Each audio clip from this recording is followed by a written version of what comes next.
দুটি পৃথক অভিযানে করিমগঞ্জ পুলিশের হাতে বাজেয়াপ্ত 42 কোটি টাকা ড্রাগস, ধৃত 3।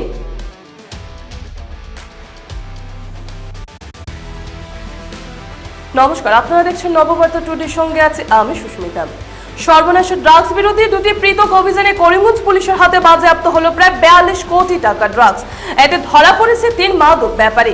এসপি পার্থপ্রতিম দাসের নির্দেশে বৃহস্পতিবার সন্ধ্যায় রামকৃষ্ণনগর থানার পুলিশ অভিযান চালিয়ে একটি বিলাসী মারুতি গাড়ি থেকে 17টি সাবানের বাস্ক থেকে আনুমানিক 185.81 গ্রাম ড্রাগস বাজেয়াপ্ত করে, যার কালোবাজারি মূল্য আনুমানিক 2 কোটি টাকার মতো হবে।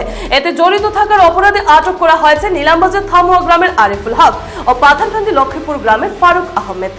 এদিন অপর এক অভিযান মিজোরামের চাম্পাই জেলা থেকে আসা একটি ইকো বাহনে করিমগঞ্জ সদর পুলিশ তল্লাশি চালায় পোয়ামারা বাইপাস সড়কের পাশে। উক্ত বাহনের গোপন চেম্বার থেকে প্রায় 40 কোটি টাকা নিষিদ্ধ ড্রাগস জব্দ হয়। এতে আটক করা হয় পাথারকান্দি সেলিম উদ্দিনকে। বর্তমানে বৃহৎ পরিমাণ ড্রাগস সহ জব্দকৃত বাহন ও ধৃতরা জেলা সদর পুলিশের হেফাজতে রয়েছে।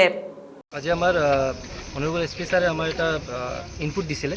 এই ইনপুটত আমি আজি সন্ধিয়াত আমি নাকা চেকিং কৰিলোঁ। নাকা চেকিং কৰাৰ পিছত আমি এটা গাড়ী ডিটেইন কৰিছোঁ। ডিটেইন কৰাৰ পিছত গাড়ীৰ নম্বৰ হ'ল AS11FC 0855। তাৰপিছত যেনেকুৱা প্ৰচিডিউৰ হয় NDPS-ত আমি চিজ কৰিলোঁ ছাছপেক্টেড হিৰইন আমাৰ ৱেট কৰা হৈছে, ৱেট 184.81 গ্ৰাম আমি পাইছোঁ। বাজাৰ মূল্য কিমান আছে? এইটো এপ্ৰক্সিমেট 2 crore হ'ব লাগে। কেইজন এৰেষ্ট হ'ল? 2জন এৰেষ্ট হৈছে। ঠিক আছে।